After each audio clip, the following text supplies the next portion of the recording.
Pero qué lindo es poder adorar al Señor, cantarle salmos a su nombre, por la mañana, por la tarde, por la noche, declarar su fidelidad, declarar su misericordia, que Él es un Dios bueno. ¿Cuántos creen que Dios es bueno? Amén. Amén. Pero eso lo tenemos que vivir a diario, esa convicción. Hemos hablado acerca de la fe. ¿Sí? 3 mensajes de la fe como una semilla de mostaza, la cual es la más pequeña de todas, pero va desarrollándose y va creciendo. Si la fe es como una semilla de mostaza, Jesús dijo, si tuvieran fe como una semilla de mostaza, nada les sería imposible. O sea, y no es por el tamaño, sino por el desarrollo. Porque a veces nosotros decimos, no, tengo poca fe, es pequeñita mi fe. No importa el tamaño, sino lo que importa es que se desarrolle, que crezca. Y la fe no es un botón de pánico, no es un momento que lo necesito y ahí aplico la fe, sino que es un estilo, una forma de vida de nosotros, los cristianos o los seguidores de Jesucristo. Es una forma de vida donde yo adquiero, donde yo tomo, donde yo valoro, donde yo siembro la palabra del Señor y lo vivo a diario, donde mi vida ahora no depende de las circunstancias, sino de lo que Dios dice, de lo que Dios habla, donde ya Dios no pasa a ser mi segundo, digamos, en importancia, eslabón en mi vida, sino que es mi prioridad. El Señor debe ser mi prioridad en la vida. Y hoy, tomándonos del mensaje de estos días, vamos a hablar de cuando la fe tropieza. Porque podemos vivir una vida de fe, pero hay momentos en que la fe pasa por una crisis, tropezamos, y vamos a ver 2 contrastes hoy. La verdadera vida que deberíamos desarrollar en fe, como un ejemplo, vamos a tomar un solo ejemplo que hablamos en estos mensajes pasados, lo vamos a retomar un poquito más, y luego otro personaje en la Escritura que tuvo un desliz, una crisis, un tropiezo en su fe. Amén. Así que preparen sus oídos y sus corazones y espero que sea de bendición como lo ha sido para mi vida, porque es importante entender muchas cosas, ¿no? Vamos a leer lo primero Lucas en el capítulo 7, del verso 1 al 10. Esta historia ya la conocimos, la hemos leído acerca del centurión romano. Pero quiero que leamos todo la historia, el contexto de lo que ha ocurrido. Jesús enseñando, Jesús con las multitudes, dice el verso 1. Después que hubo terminado todas sus palabras al pueblo que le oía, entró en Capernaum. Y el siervo de un centurión, a quien éste quería mucho, estaba enfermo y a punto de morir, o sea, era grave. Cuando el centurión oyó hablar de Jesús, le envió unos ancianos de los judíos, rogándole que viniera y sanara a su siervo. Y ellos vinieron a Jesús y le rogaron con solicitud, diciéndole, es digno de que le concedas esto, porque ama nuestra nación y nos edificó una sinagoga. Y Jesús fue con ellos. Pero cuando ya no estaban lejos de la casa, el centurión envió a él unos amigos, o sea, otras personas, diciéndole, Señor, no te molestes, porque no soy digno de que entres bajo mi techo, por lo que ni aún me tuve por digno de venir a ti. Pero di la palabra, y mi siervo será sano.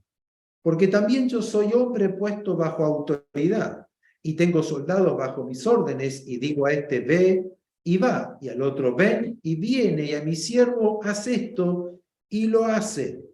Al oír esto, Jesús se maravilló de él, y volviéndose dijo a la gente que le seguía, les digo que ni aún en Israel, el pueblo elegido por Dios, he hallado tanta fe. Y al regresar a casa, los que habían sido enviados hallaron sano al siervo que había estado enfermo. En esta historia tenemos a un hombre que no debería tener fe. Era un romano, un pagano, no debería creer en Jesús ni en el Dios de Israel. Era un hombre que estaba metido en sus dioses, Martes, Júpiter, ¿no?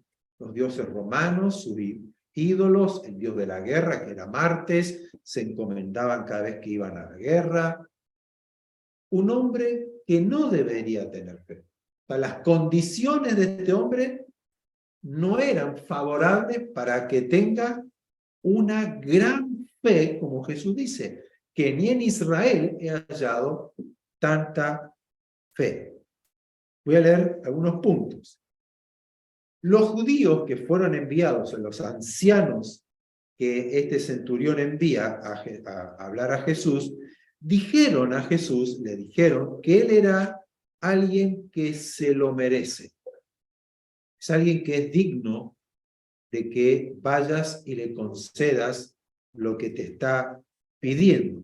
Él ama a Israel, ama a los judíos, y no solo que lo ama de palabras, sino también nos construyó una sinagoga, o sea, invirtió de su salario para construirnos una sinagoga. Él es digno de que sea recompensado. Eso es lo que la palabra griega significa cuando le dicen que él es digno. Él debe ser recompensado por lo que él hizo. Él se lo ha ganado, él ha ganado una respuesta de parte de Dios, porque no solo es una persona buena de corazón, sino que también es una persona buena en las acciones. Lo ha demostrado, ha invertido de su dinero, ha invertido a sus soldados, se ha ganado tal vez la bronca, el enojo de sus compatriotas, diríamos, romanos. ¿Cómo estás invirtiendo dinero con los judíos? ¿Cómo estás entregando tanto a los judíos si ellos son los que nos tienen que dar a nosotros? Él se lo merece, Jesús. Él se merece que le respondas, él se merece que lo recompenses, porque es una persona que es digna. Esa es la opinión de los ancianos de los judíos. Ahora, punto número 2, que leímos, que el mismo centurión no creía que era digno. 2 veces le dice a Jesús que no era digno. No fui digno, no soy digno de que vaya a verte, por eso envié a gente. Tampoco soy digno de que entres en mi techo, en mi casa. O sea, él no se consideraba merecedor de la respuesta de Jesús. ¿Sí? O sea, aquí nosotros tenemos que entender que se rompe o se tira abajo la teoría o la teología del merecimiento. Cuando una persona se acerca a Dios teniendo un corazón que se cree digno y merecedor de que Dios me responda, Señor, yo creo que soy merecedor de que me bendigas. Yo creo que soy digno de que una respuesta tuya venga a mi vida en este momento de necesidad porque yo he hecho lo bueno. Yo soy una buena persona. Yo soy aquel que hago lo bueno. Pero en este pasaje, con esta enseñanza con el centurión, vemos que lo más probable es que el merecimiento no mueve el corazón de Dios, sino que él se consideraba que no merecía, que no era digno. Yo no necesito una recompensa porque yo no soy bueno. Él no se consideraba digno ni siquiera de ir a hablar con Jesús y que Jesús entrara a su casa. O sea, en él había, ¿qué cosa? Un convencimiento de que yo no soy una buena persona. Aunque a los ojos de los judíos, de las personas, él era un merecedor. Y hemos escuchado muchas veces, y a mí también me lo han dicho, me han pedido oración, y cuando yo le digo, bueno, pero usted también puede orar, no es que usted está más cerca de Dios, a usted lo escucha, usted tiene línea directa con Él. Cuando yo cuento un testimonio a mi familia que no es creyente para hablar del Señor, me dice, es que tú te lo mereces. Te mereces que te vaya todo bien. Te mereces que todo... No me merezco nada. O sea, pero está en nosotros, en el ser humano, esa teología del merecimiento, ¿no? Porque doy una ofrenda, porque doy los diezmos, porque participo en la iglesia, porque predico, porque oro, porque alabo, porque soy del grupo de la alabanza, porque soy de las maestras de la escuela bíblica, porque soy el copastor, soy el pastor, soy el profeta, soy el apóstol. Yo merezco todas las bendiciones del Señor. Voy a ser recompensado por Dios por todo lo que yo hago. Siempre que nos acercamos a Dios en esta postura de que me lo merezco, en el 100% de lo que yo conozco, saldremos defraudados. Porque no vamos a recibir la respuesta y nos vamos a ir de la iglesia, porque no recibí lo que Dios me tendría que haber dado.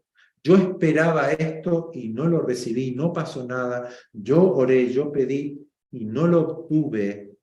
Dios me defraudó, tanto que yo le di, tanto que yo hice, tanto que yo invertí y al final, mira cómo me paga. Cuando yo tengo una actitud en mi corazón de esta forma, como estos ancianos de los judíos, que el judaísmo y los fariseos y los sacerdotes estaban acostumbrados por la misma ley que si tú haces esto, recibirás la bendición de Dios. Pero aquí el centurión nos da una lección de fe. Las cosas que Dios nos da no son por obras, sino por regalo. Por gracia. Efesios capítulo 2, que esto lo conocemos muy bien, lo hemos leído. Porque por gracia sois salvos por medio de la fe. Por regalo de Dios somos salvos y esto es por medio de la fe. Y esto no es de ustedes, no es por méritos de ustedes, pues eso es un don de Dios. No por obras para que nadie se gloríe o se jacte. Por eso tenemos que romper o desmenuzar de nuestro corazón, de nuestra mente, como cristianos, como hijos de Dios, esa fe que se asocia al merecimiento. La fe es el brazo que se extiende a recibir el regalo de Dios, aunque no me lo merezca. Si yo no tengo fe, no tengo esos brazos, no puedo recibirlo. Por más que yo quiera hacer algo, ¿no? No es por la obra, no es por lo que yo haga, no es por lo que yo aparente, sino es por la fe. Y la palabra que aquí se traduce salvos en casi todo el Nuevo Testamento, en el griego, es lo mismo que se traduce como sano, como libre, como preservado, O sea, en la traducción, la palabra griega que se utiliza para describir a sanos, salvos, libres, preservados, prosperados, es la misma. Y vamos a dar unos ejemplos para que ustedes los vean, porque la palabra, esa palabra que se utiliza en el griego, de que somos salvos por la fe, la gracia, contiene todo esto. La gracia de Dios, el regalo de Dios, contiene no solamente ser salvos para tener una vida con Dios en la eternidad, sino que contiene una salvación completa. Por eso que las Escrituras, vamos a ir viendo más adelante, hablan de que la obra del Mesías abriría las puertas de las cárceles, liberaría, la libertad viene con el Mesías, la plenitud de gozo viene con el Mesías, la sanidad viene con el Mesías, la salvación de la muerte viene con el Mesías, la salvación del pecado viene con el Mesías, la libertad del diablo viene con el Mesías. Por eso que si nosotros vamos a la historia de Israel en Egipto, cuando fueron cautivos por más de 400 años, donde fueron maltratados, injuriados, donde le sacaron todo lo que tenían. Israel perdió la identidad de quién era, de las promesas dadas a Abraham, a Isaac y a Jacob. Ellos perdieron todo eso, fueron tomados como esclavos, trabajaban para Faraón, y si ellos no querían obedecer a Faraón, los látigos venían, hacían cada vez más carga, más opresión, hasta que clamaron, Dios envía que un salvador, un libertador, que era Moisés, y Dios hace un milagro extraordinario, y Dios declara, y yo los salvé, y yo los liberté, y yo los redimí. Las mismas palabras nos hablan de una completa salvación. La palabra salvación es completa en todos los aspectos. ¿Por qué? Porque Israel no solamente salió de Egipto y fue libre de Faraón, sino que ellos salieron con riquezas. Primero, los liberó ¿de qué? De la pobreza de la esclavitud. Le dio riquezas. Y no solamente riquezas materiales, que podemos pensar, vamos a ser millonarios. No, no. Salieron con riqueza. ¿Por qué? Porque para salir e ir a la tierra prometida necesitamos recursos. En el desierto no hay nada. En este camino de peregrinar en la vida, los recursos vienen del Señor y están en la tierra. Entonces ellos salen con riquezas. Dice que los egipcios le dieron ropa, le dieron oro, joyas, de todo. Ahora, salieron de Egipto al desierto, pero también fueron sanados. Dice, ninguno fue enfermo, ninguno se enfermó, ninguno recibió plaga de las que habían enviado a Egipto. O sea, una salvación completa, libres, sanos, prósperos, con gozo, con vida. Y es toda una simbología, porque luego Hebreos lo explica, ¿no? Pasaron por el Mar Rojo, que era el bautismo, murieron en el Mar Rojo y nacieron para una nueva vida. Todos sabemos que después, por falta de fe, por la incredulidad, ellos no llegaron hasta el final. Inclusive Moisés no llegó al final. Pero vemos que la salvación, la palabra salvo, también significa libre, también significa sano, también significa ser cuidado, ser protegido, porque en la gracia nosotros recibimos la liberación, la redención, la provisión, la sabiduría, la fortaleza, el gozo. Todo es la gracia de Dios. Inmerecidos, fuimos reconciliados con Dios y hemos recibido todo eso. Ejemplo, Mateo 9, 22 Encontramos allí a la mujer de flujo de sangre, 12 años sufriendo, toca el borde del manto de Jesús y queda ¿qué? Sana. Y Jesús le dice, el verso 22, pero Jesús, volviéndose y mirándola, le dijo, ten ánimo, hija, tu fe te ha salvado. Y la mujer fue salva desde aquella hora. Pero ella fue sanada. ¿Por qué habla de salvación? Tu fe te ha hecho salva. Se traduce en la misma palabra. No así en el hebreo. En el hebreo es otra palabra, pero en el griego se ha traducido salvación en el contexto general de lo que Jesús hizo. Por eso que Jesús le dice, ten ánimo, tu fe te sanó, hija. Tu fe, esa mujer fue salva, sana, completamente. ¿Por qué? Porque no solamente fue sana de la enfermedad, fue salva en su espíritu. También fue liberada de la tortura, de la amargura de haber estado 12 años enferma, pero también fue salva de la miseria porque había gastado todo lo que tenían médicos y le iba a caer peor.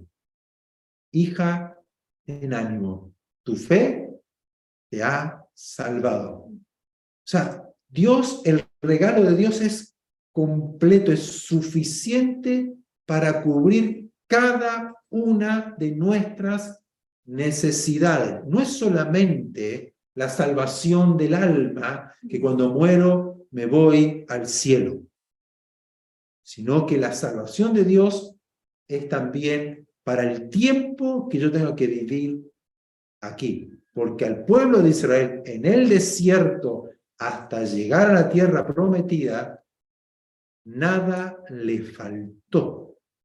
Nada, aunque se quejaban, murmuraban, ¿no? Tenemos el mal ejemplo que no debemos imitar, pero así todo, Jesús Dios le dice al pueblo de Israel, nada les faltó. Yo los guié, yo les di luz, yo les di sombra, yo les di provisión, los liberé, los sané, les di victoria.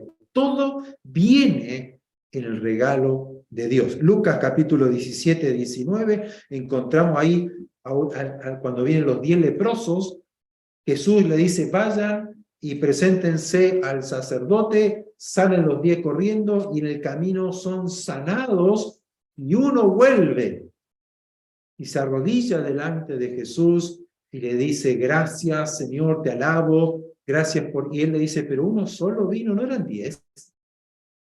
¿Dónde están los otros 9? Pero él le dice, levántate, el verso 19, levántate, vete, tu fe te ha salvado. Otra vez, salvación igual sanidad. Tu fe te ha sanado. Levántate, vete tranquilo. Lucas 18, verso 42. El ciego ahí en Jericó, gritando, Hijo de David, ten misericordia de mí. Jesús le dice, ¿qué quieres que haga? Que recobre la vista, que reciba la vista. Entonces ahí el verso 50 Jesús le dice, en el verso 42 Jesús le dice, recíbela, tu fe te ha salvado. Otra vez, no le dice, tu fe te ha sanado. O sea, le dice esa palabra en griego, soxo. No me gusta hablar en el otro idioma, pero soxo, que significa salvo, sano, libre. Cuando eran liberados los demonios, te has liberado, fue liberado, y utiliza esa palabra en el griego. Lucas capítulo 7, ahí el verso 50, la mujer que se postra a los pies de Jesús llorando, los moja con sus lágrimas, los seca con el cabello, y los fariseos mirando, si supiera Jesús, si fuera profeta realmente este hombre, sabría quién sería esta mujer que es pecadora, que es una mala mujer. ¿Cómo permite este hombre que es santo, o que se dice ser santo, el enviado de Dios, cómo se deja tocar por esta mujer? Y ahí entabla relación Jesús con los fariseos, pero él mira a la mujer luego al final y le dice estas palabras: tu fe te ha salvado, ve en paz, tus pecados te han sido perdonados. Allí vemos la salvación del alma y se utiliza la misma palabra. Entonces, nosotros en la gracia de Dios no es por lo que nosotros hagamos, sino es por la fe. Todos los ejemplos que he hablado, todos lo han recibido por la fe. No porque eran merecedores, como los ancianos de los judíos le dijeron a Jesús. No, él se lo merece. Él es merecedor de una respuesta. Él debe ser recompensado. Debe ser premiado por su bondad. Pero sin embargo, Jesús se asombró. Este hombre dijo: yo no me tuve por digno de irte a ver, porque soy un hombre pecador. Por eso él se sentía indigno. Usted o yo nos sentimos indignos de hablar con alguien cuando le fallamos, ¿sí o no? Si hablé mal de una persona, le robé, le mentí, nos cuesta, ¿cuánto nos cuesta mirarlo a los ojos? Porque me siento indigno. Ni siquiera me siento indigno de irte a ver, ni que vengas a mi casa, le dijo este centurión. Yo no soy una buena persona, no me lo merezco. Ni siquiera creo que hice algo bueno. ¿Pero qué creía este hombre, el centurión? ¿Qué creía? Por eso tenemos ahí nosotros este contraste. El mayor ejemplo, un hombre que no debería tener fe porque era un romano, centurión, soldado. Ha matado gente, ha crucificado gente, ha conquistado lugares, es enviado a la guerra. Y no se consideraba digno, pero él creía que Jesús podía sanar al criado. Tal vez él oyó de los milagros, tal vez él vio milagros, tal vez le contaron de los milagros la gente que trabajaba con él, pero él sabía que cuando Jesús estaba cerca, le dijimos que estaba a un día de distancia de viaje, que hoy sería horas nada más en auto, pero en aquel entonces venían caminando. Entonces, un día de camino, él lo envía a llamar. Y Jesús viene. Cuando lo ve, y ahí hablamos de los pilares de la fe. Uno, que él creía que Jesús tiene el poder y la capacidad de sanar, porque él lo ha hecho. Yo lo he escuchado, yo lo vi. Yo sé que Jesús puede sanar a mi siervo, porque no hay esperanza de vida para él. Pero cuando lo ve venir, allí se despertó la fe, el otro pilar. Dios quiere. Dios está dispuesto, Jesús está dispuesto a venir, o sea, está dispuesto a sanarlo, él quiere sanarlo, si no, no habría venido. Si no, Jesús lo habría hecho, ¿no? Él no es merecedor. Él no es del pueblo de Israel. Jesús conocía la fe del centurión. Y la otra base fundamental de la fe es la palabra de Dios. El centurión no le dijo a Jesús: mira, hay cierta esperanza de que mi siervo sane, tal vez puedas hacer algo. Jesús no le dijo al centurión tampoco: mira que está difícil la cosa. Ya está a punto de morir. Si me habrías llamado antes. El centurión tampoco se aferró a la situación del siervo. Ya está a morir yo, ya no sé qué hacer.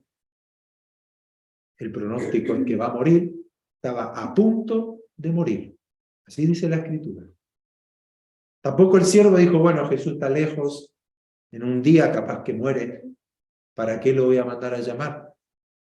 La fe no mira las circunstancias. La fe no ve los síntomas ni el diagnóstico. La fe no niega la realidad, muchos dicen. No, es un negacionismo. No, la fe no niega, está a punto de morir. El diagnóstico es que va a morir. El diagnóstico es que no tiene cura. El diagnóstico es que estamos perdidos. El diagnóstico es que estamos ya a punto de ir al infierno. El diagnóstico es que no hay salvación para nosotros, no nos podemos salvar. Pero la fe que dice, di la palabra y mi siervo sanará. Me basta tu palabra. No necesito una confirmación, que venga un ángel, una señal del cielo, que caiga fuego, que haya humo, que haya un mover de tierra. No necesito más que tu palabra. Tu palabra. La fe tiene que estar fundamentada en la palabra de Dios y nada más. Esa es la fe que Jesús habla de que te será todo posible. Amén. Encontramos los ejemplos. Cuando Jesús dice, hombre de poca fe, ¿por qué dudaste? Pedro, si eres tú, deja que yo baje de la barca, y comenzó a caminar por las aguas. Eso es imposible. Pero Pedro creía que si él era Jesús, era el Mesías, era el Salvador, él también lo podía decir. Jesús le dijo, no, Pedro, ¿qué te crees? Esto es para mí solo nada más. Tú no vas a poder caminar las aguas. Está bien que creas, pero no seas tan arrogante. No, Jesús le dijo, ven. La simpleza de la fe, la simpleza de Dios. Y Pedro ahí, tal vez los discípulos dicen que se cree este Pedro, y ahora que Pedro, claro que es el primero, él ahí, ahora mira la fe de Pedro. No, ahí estaba Pedro caminando sobre las aguas, pero cuando Pedro, ¿qué hizo? No dudó mientras miraba a Jesús. ¿Cuándo dudó? Cuando vio las aguas, las olas, la tormenta, ¿qué? El diagnóstico, las circunstancias, lo que ocurre, lo que está pasando, lo que siente mi vida, lo que siente mi cuerpo. Cuando yo me concentro allí, cuando yo centro mi vida, mis emociones ahí, es cuando yo me empiezo a hundir. Y Pedro comenzó a hundirse. Entonces clamó a Jesús, Jesús lo toma, lo pone en la barca, le dice, Pedro, ¿por qué dudaste mientras me mirabas? Mientras estás mirando la palabra, mientras estás leyendo las promesas, necesitamos sumergirnos en la palabra de Dios, mientras miramos a Jesús, quien es el autor, quien comienza la fe y la termina en nosotros, mirando los ojos, puestos los ojos ¿en quién? En Jesús, en Jesús. Esa es la fe que nosotros necesitamos y más en el tiempo que estamos viviendo. Porque el justo por la fe vivirá. Los tres pilares, no se olviden de eso. La fe está basada en que Dios puede, Él tiene el poder, Él es capaz, pero también Él quiere, Él está dispuesto, Él dio todo por nosotros. ¿Cómo no va a estar dispuesto? Dejó su gloria, dejó su trono, se hizo hombre, se hizo siervo en la condición de hombre y fue a la cruz, fue crucificado, fue lacerado, herido por todos nosotros, fue capaz de venir, pero también estuvo dispuesto a dar su vida, derramar su sangre por cada uno de nosotros. ¿Cómo Él no va a estar dispuesto a ayudarnos? Como muchas veces creemos, no, es que Dios no, ya conmigo no. No creo que Dios quiera, cuando Él sí lo dijo. Pero tercero, tenemos que centrarnos en lo que Él ha hablado. Tu palabra me basta. La fe solamente se alimenta de la palabra de Dios. Amén. No de los síntomas. Ay, me siento un poco mejor, tengo más fe. No. Aunque no vea los resultados, la fe se aferra a lo que Dios dice. Entonces es interesante y es importante que nosotros vayamos a la palabra, una promesa, un salmo, un proverbio, algo que Jesús hizo, que dijo, y yo tomarlo y leerlo y declararlo y hablarlo al Señor. Tú lo dijiste, tú lo prometiste, tú lo hablaste y yo creo a esta palabra, a esta palabra. Sí, Señor. Y Dios va a obrar y nada te será imposible. Vamos al otro contraste. Lucas, capítulo 7, verso 18 al 23. Aquí tenemos a Juan el Bautista, primo de Jesús, profeta, que vio a Jesús y dijo: he aquí el Cordero de Dios que quita los pecados del mundo. Hizo todo su ministerio, toda la gente venía a Juan a escuchar y a bautizarse, un hombre con una experiencia extraordinaria en la manifestación del poder de Dios. Entonces, verso 18, los discípulos de Juan, ya Juan estaba encarcelado, porque él habló a Herodes, ¿no? Declaró el pecado de Herodes, porque estaba juntándose, cometiendo adulterio con la esposa de su hermano, y la esposa, entonces esta señora dice: bueno, ¿sabe qué? Hay que meterlo preso, porque este ya nos está cansando, está sacando a Herodes del lugar de hombre extraordinario. No nos olvidemos algo muy importante, que los emperadores romanos se creían hijos de dioses. ¿Sí? Como todos los reyes de la historia. Entonces, ¿cómo este hombre está declarando el pecado si supuestamente es un hijo de un dios? Entonces lo meten a la cárcel. Entonces los discípulos de Juan le dieron las buenas noticias a Juan de todas las cosas que Jesús estaba haciendo. Entonces llamó Juan desde la cárcel a dos de sus discípulos. Oye, ¿sabes qué? Ven, Eduardo, Arturo. Vayan a Jesús, le dice, y pregúntenle: ¿eres tú el que había de venir o esperaremos a otro? Cuando entonces los hombres vinieron a él, a Jesús, le dijeron: Juan el Bautista nos ha enviado a ti para preguntarte si eres tú el que había de venir o esperaremos a otro. En esa misma hora, Jesús sanó a muchos de enfermedades y plagas y de espíritus malos. Misma palabra, ¿no? Sanó de enfermedades, de plagas, de espíritus malos, y a muchos ciegos le dio la vista.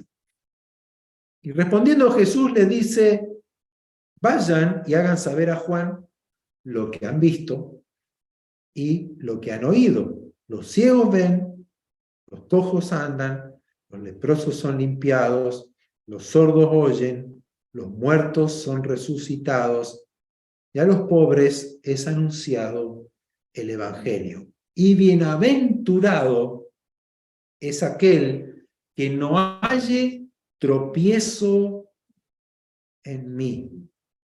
¿Sí? Que no halle tropiezo en mí, o no renuncie a su fe, o no se escandalice de mí. Es como el sello de Dios, de Jesús para Juan. ¿Qué hizo Jesús a la pregunta de Juan? Es interesante eso, porque tenemos al profeta, tenemos al experimentado, Dios le habló, Dios le dijo, al que veas al Espíritu Santo descender en forma de paloma, ese es. Y lo vio a Jesús y le dice, aquí el Cordero de Dios que quita el pecado del mundo. Lo ve a Jesús que viene a ser bautizado y dice, no, no, no. ¿Quién soy yo? Yo debería ser bautizado por ti, no que yo te bautice a ti. Juan sabía quién era Jesús.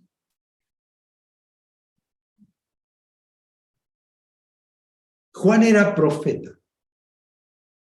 Juan era alguien que tenía la experiencia, la fe. Él creía, él hablaba de lo que creía. Tenía el poder del Espíritu Santo en él.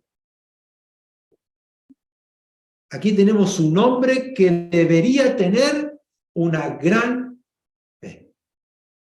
A diferencia del centurión, tenemos a un hombre que está teniendo una crisis de fe.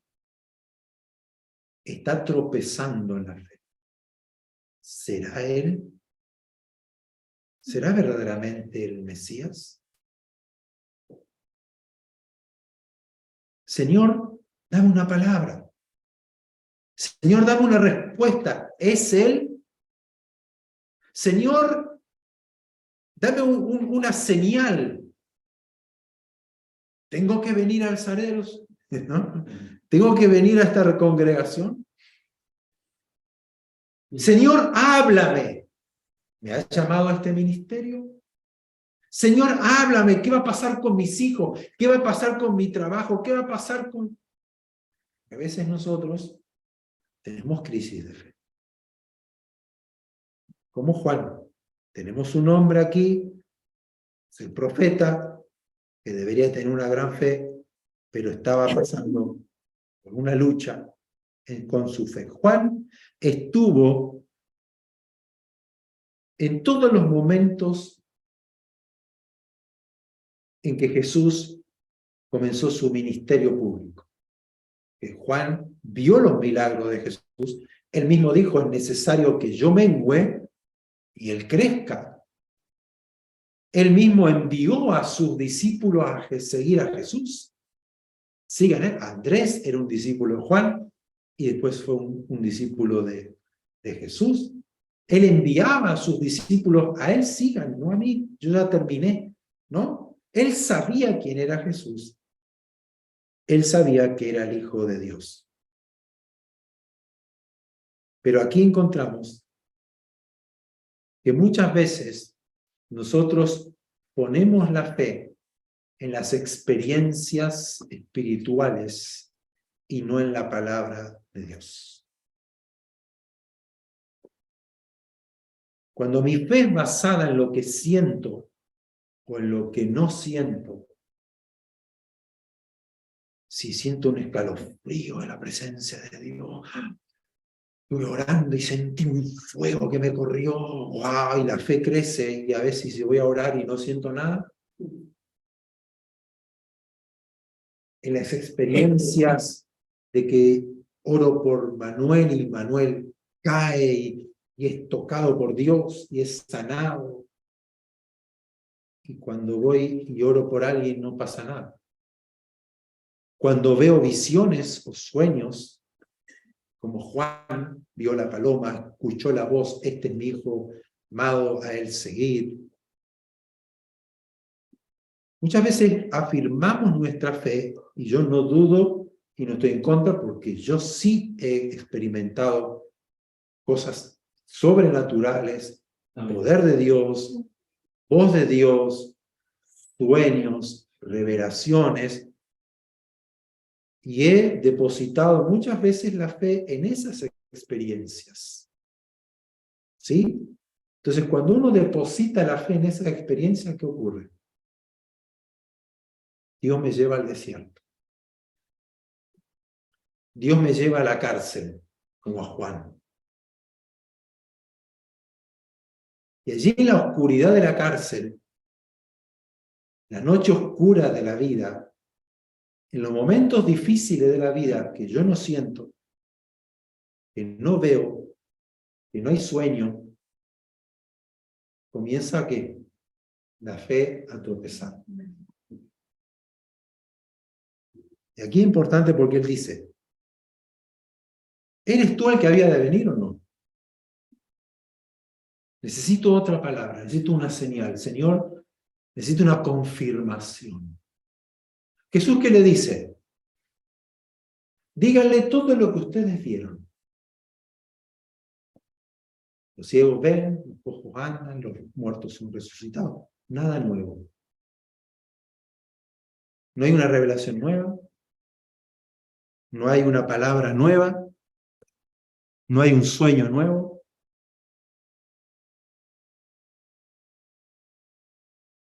No hay una visión.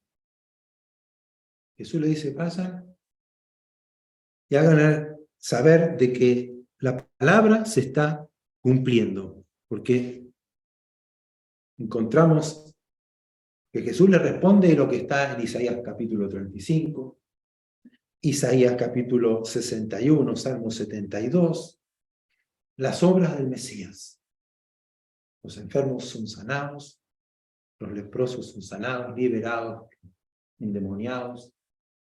Háganle saber eso a Juan. Juan, vuelve a la Escritura, vuelve a la palabra.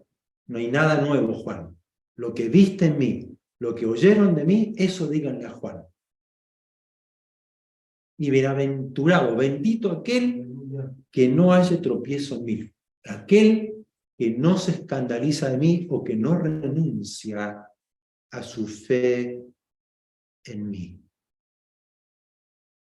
La fe no debe estar fundamentada en las circunstancias que estoy viviendo.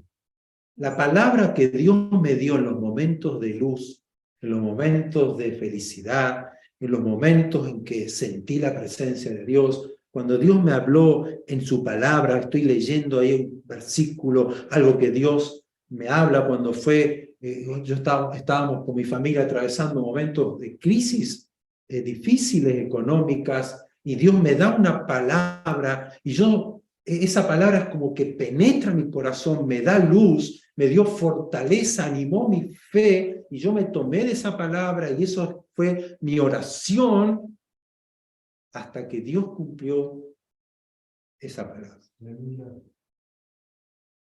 Pero si Dios me dio una palabra, Dios me confirmó una palabra,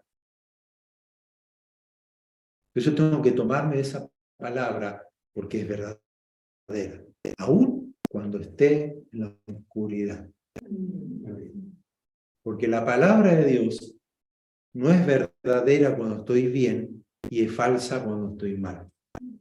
La palabra de Dios es verdadera siempre y es digna de que nosotros le creamos. Lo que Dios nos habló en los momentos de luz no es falso en los momentos de oscuridad. La palabra sigue siendo vigente, solo debemos creerla. Amén. Nosotros en la época de oscuridad, en esos momentos de crisis de fe que nos tocan vivir, debemos aferrarnos a la palabra, ir a la palabra, sumergirnos en la palabra, recordar la palabra, memorizarla, meditarla, hablarla al Señor, orarla al Señor. Debemos sumergirnos en la palabra. Jesús le dice, Juan, sumérgete en la palabra de los profetas. Los ciegos ven, los cojos andan, los leprosos son sanados, los endemoniados son liberados, los muertos resucitan y el evangelio es predicado a los pobres. No necesitas nada más que mi palabra. No busques otra revelación, no busques otro sueño, no busques otra cosa mística que Dios te diga cuando ya Dios te habló. Tenemos que aferrarnos porque Dios hace eso. Pero Señor, no hay agua, Señor, no hay nada que comer, hay desierto, hay escorpiones, hay serpientes. Yo te dije que te daré la tierra prometida. Ahí te voy a meter. No necesitas otra cosa. No necesitamos otra cosa más que la palabra del Señor. Amén. Pero algo muy importante, y con esto termino. es que luego de eso, que me gusta tanto, luego que Jesús le dice, vayan a Juan y díganle esto, él dice que se vuelve a la multitud. Verso 24. Cuando se fueron los mensajeros de Juan, comenzó a decir de Juan a la gente, ¿qué salieron a ver al desierto? ¿Una caña sacudida por el viento? ¿Mas qué salieron a ver? ¿A un hombre cubierto de vestiduras delicadas? He aquí los que tienen vestiduras preciosas y viven en deleites en los palacios de los reyes están. ¿Mas qué salieron a ver? ¿A un profeta? Sí, y les digo, y más que profeta. Este es de quien está escrito, he aquí envío mi mensajero delante de tu faz, el cual preparará tu camino delante de ti. Os digo que entre los nacidos de mujer no hay mayor profeta que Juan el Bautista, pero el más pequeño en el reino de Dios es mayor que él. A diferencia de nosotros, las personas, seres humanos, nosotros etiquetamos o definimos a una persona por una sola acción, por un solo acto, una obra que haya hecho. Este es el adúltero, porque cometió un adulterio. Este es el ladrón porque robó en la empresa. Este es el falso porque me engañó y me mintió. Este es tal por cual, ¿no? Definimos a la persona por una sola acción, por un solo momento. Pero Jesús, o Dios, gracias a Él nos define por todo el camino transitado. No por una caída, no por una crisis, no porque fallamos. Por eso, ¿qué hace Jesús? ¿Vieron lo que pasó? Le dijo a la gente. Juan, mi primo, el que debería creer en mí, el que me tendría que estar apoyando, está dudando de mí. Juan el Bautista, el que bautizaba, el que era elocuente, me falló en la fe. Por una prueba que está pasando ahora, duda de mí, con los milagros que vio, con lo que él sabía de la Escritura, de los profetas. No puedo creer que Juan me haya fallado. ¿No? ¿Qué dijo él? Os digo que es el mayor de todos los profetas. Un hombre que sabe bien quién es. Un hombre que es firme en sus convicciones. Juan, estás en la cárcel, hoy estás oscuro, allí en la oscuridad de la cárcel, pero recuerda la palabra. ¿Estás en la oscuridad? ¿Estás en un momento de oscuridad? ¿Estás dudando de lo que Dios te dijo? ¿Estás dudando de que si Dios te llamó? ¿Que si Dios te va a usar? ¿De quién eres en el Señor? ¿Estás dudando? ¿Estás en oscuridad? Cuando en un momento estaba fervoroso, que voy a hacer esto, Dios me llamó a esto, y hoy estás dudando, aférrate a lo que Dios te habló. Gracias, Señor. Porque su palabra es verdadera en todo tiempo. Amén. Por lo tanto, la fe que nosotros debemos construir en nosotros no es basada en las emociones ni en las experiencias. Obviamente las experiencias nos ayudan a fortalecerla. Amén. Lógico, pero no debe ser el punto principal donde se apoye la fe. El punto principal de la fe es la palabra, lo que Dios dice. Porque su palabra permanece para siempre, es inmutable. Amén. Yo estoy contigo todos los días hasta el fin del mundo. Todos los días. Señor, ¿por qué me dejaste? No, es que no te siento. No interesa. Yo estoy. Amén. Pero Señor, mira los síntomas, mira que no mejoro. Que dice Dios, que dice su palabra, que dicen sus promesas. Este es un tiempo donde tenemos que sumergirnos en la palabra, tener prioridades en la palabra, en la oración, en la búsqueda de todo nuestro corazón del Señor, de querer tenerlo a Él. Cuando la presencia de Dios, cuando Jesús está presente, todo cambia. Cuando la presencia del Omnipotente, la presencia de nuestro Señor, la presencia del Salvador, el hecho de que Él entra a un lugar, todo se transforma.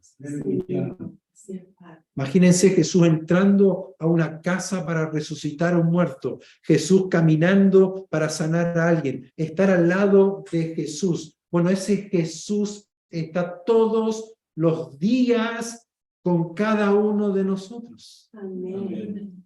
Por lo tanto, no importa si no lo siento, pero yo sé en mi interior, el hombre interior sabe que Él está.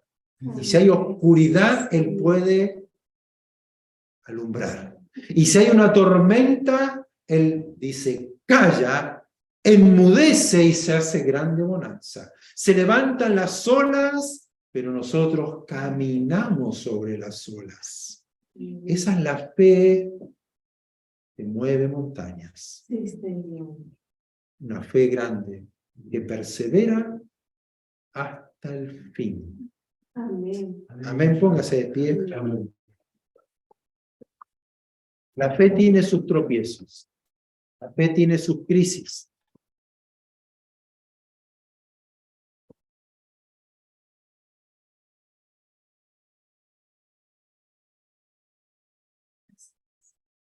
Pero necesitamos nosotros mantenernos firmes en la palabra. Sí, Señor. La palabra nos va a dar fortaleza para continuar. Señor. La palabra de Dios nos va a dar sabiduría para seguir. La palabra de Dios nos va a dar paz para aquietarnos en medio de la tormenta. Es decir, Dios está aquí. Si Él está aquí, no voy a estar desesperado diciendo, Señor, mira que perezco. No, Señor, yo creo que la tormenta no me va a afectar y tú la calmarás. Amén. Sí, Señor. La palabra me va a dar el gozo para seguir adelante a pesar de la dificultad. La palabra me va a permitir estar en pie hasta ver cumplida su promesa. La palabra va a hacer que mis emociones no me gobiernen, sino que me gobierne lo que Él dijo. Gracias, Señor. ¿No te he dicho que si crees, verás la gloria de Dios? Marta, ¿no te he dicho? ¿No te lo he dicho? Sí, yo sé que... Pero yo qué te digo, es ahora. Yo soy la resurrección y la vida. Amén. ¿Crees eso? Sí, yo lo creo. Entonces, date quieta. Tranquilízate, confía, cree. Guarda mi palabra en tu corazón, que no se aparte de tu corazón ni a derecha ni a izquierda.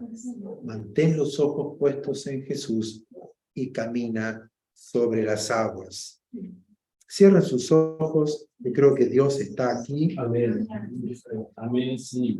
Yo no sé lo que Dios le ha hablado o lo que está atravesando su vida, lo que está pidiendo, o si está dudando, está flaqueando.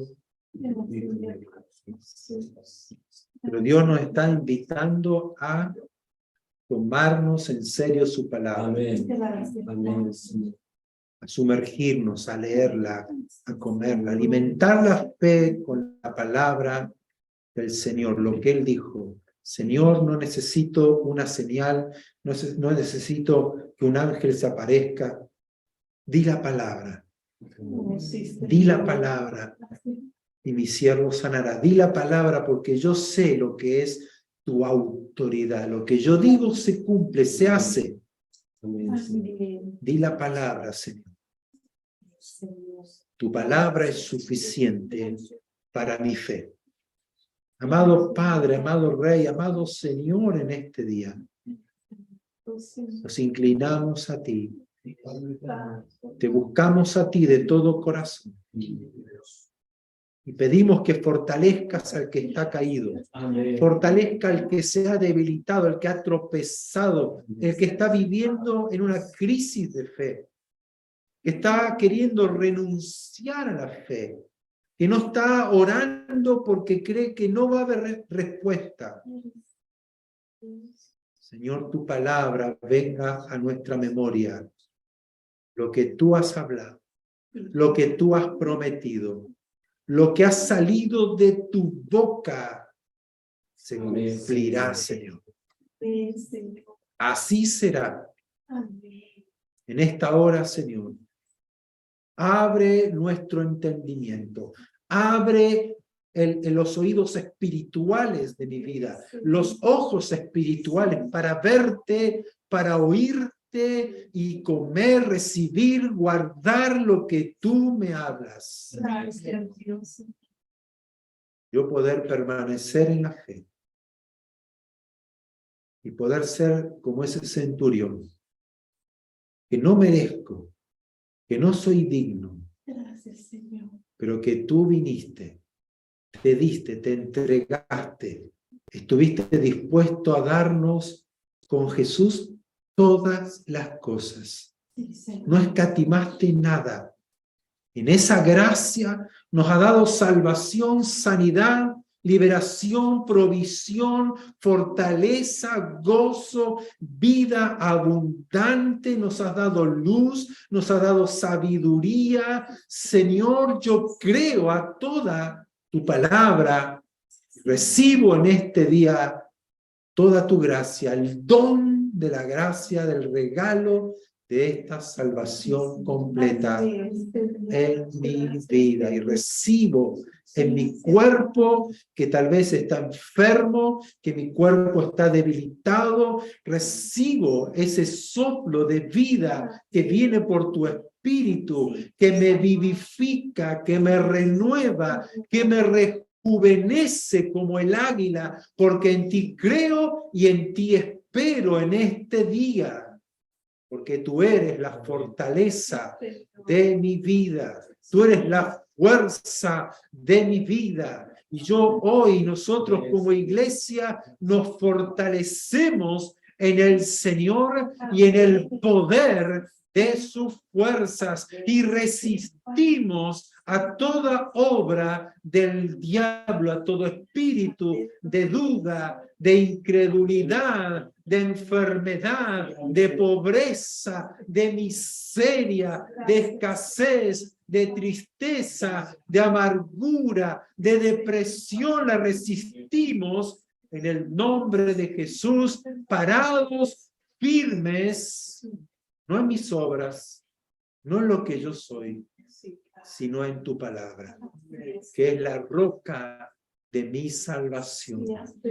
Tu palabra es la roca de mi salvación.